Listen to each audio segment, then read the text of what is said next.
of us who has spoken to you tonight has represented a different field of endeavor in American life. I want to speak about the attack on culture, not because I work in the field of culture. I speak because I am an American, and as an American, I shall always resist any attempt at the abridgment of freedom.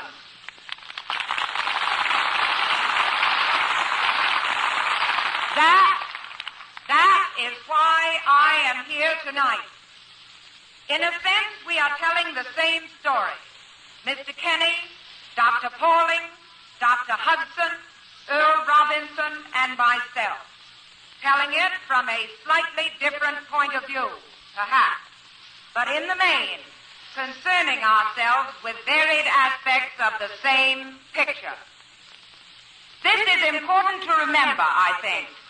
The attacks upon the scientist, upon the member of a minority group, upon the artist, are one and the same attacks, camouflaged to confuse us, to create disunity and defeat.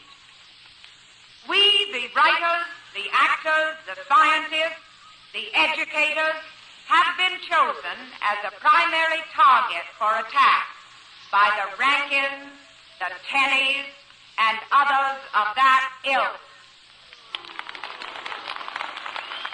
There is a good reason why we were given such a high priority on their list. The artist, since the beginning of time, has always expressed the aspirations and dreams of his people. Silence the artist, and you silence the most articulate voice the people have. Destroy culture, and you destroy one of the strongest sources of inspiration from which a people can draw strength to fight for a better life. Needless to say, the attack is pushed on all fronts. While the writer and educator are being smeared, the mechanic is being relieved of his hard-won rights to organize and bargain, and the white-collar worker is being forced to accept a lower standard of living through unchecked inflation and growing unemployment. This is the plan of those who would disunite us and lead us on the road to war. Let us consider how the master plan proceeds insofar as it applies to the cultural field. I shall cite some examples which, to my mind, constitute an indictment. You may draw your own conclusions. First, radio. You all know of Norman Corwin.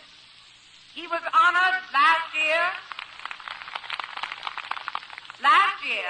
He was honored with the One World Award established by the Wendell Willkie Foundation. There are those in our country who look upon one world as a subversive concept. A series of Norman Corwin scripts were requested by the Un-American Activities Committee in an obvious attempt to frighten a strong liberal voice into silence. Item 2, radio, continues. William L. Shirer and Frank Kingdon.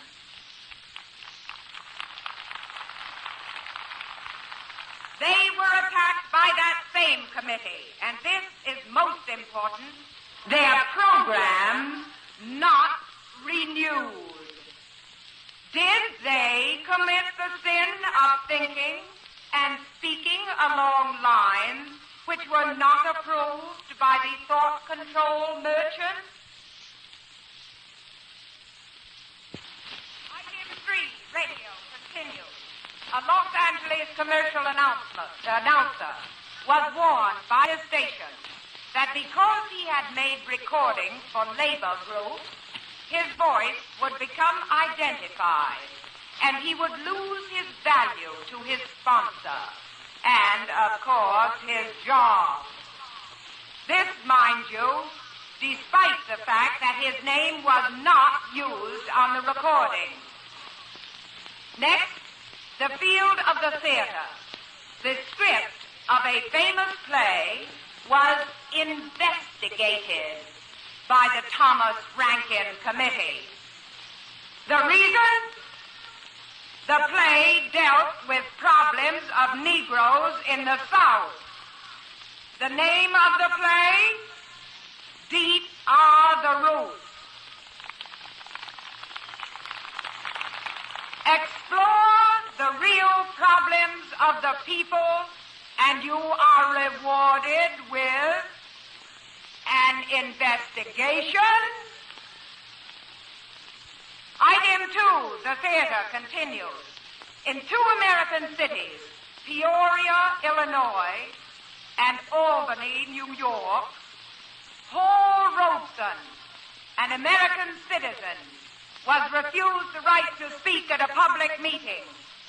A great artist, the most articulate voice of the Negro people, Mr. Robeson was an obvious threat for the men who ignore the meaning of the Bill of Rights. He spoke of peace and tried to use his art for social good. Consequently, he was deprived of freedom of speech. Nor has the field of literature been overlooked. Many of you have probably read Howard Fast's book, Citizen Tom Paine. Just a minute, be careful what you're clapping for. This book has been banned in the high schools of New York City and Detroit. It presents a dynamic concept of democracy. And to certain people, this apparently is highly undesirable. The banning of Citizen Tom Paine is closely related to the field of education. And here, too, the same people are very busy. Let me remind you of State Senator Tenney's activities. In the past, he has attacked dozens of university professors and administrative officials, from Provost Dykstra of the University of California at Los Angeles to students who sympathized with motion picture strikers. Senator Tenney has just introduced 11 bills in the state Senate, which, if passed, will set California education back 50 years. These men have learned well that the hand which rocks the cradle shakes the world. They are determined to have thought control from cradle to grave. And a synonym for thought control is mass ignorance. The examples, regrettably, are endless. But let me mention just one more.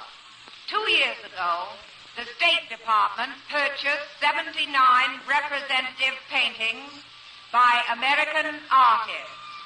These paintings were sent around the world as an exhibit of American art and culture. But the exhibition was suddenly halted, and the paintings returned to the United States to be auctioned. An explanation? The State Department said, quote, "This is being done in the best interests of the State Department in view of the controversial issues involved." Close quote. And the Hearst Press the paintings as, and I quote, degenerate portraits authored by radical artists. Close quote. Perhaps you may remember that in Hitler Germany, all works of art displeasing to the authorities were labeled decadent and Bolshevist-inspired. I have made frequent references to the Un-American Activities Committee. Certainly, if this committee truly were concerned with un-American activities, it could well afford to clean its own house.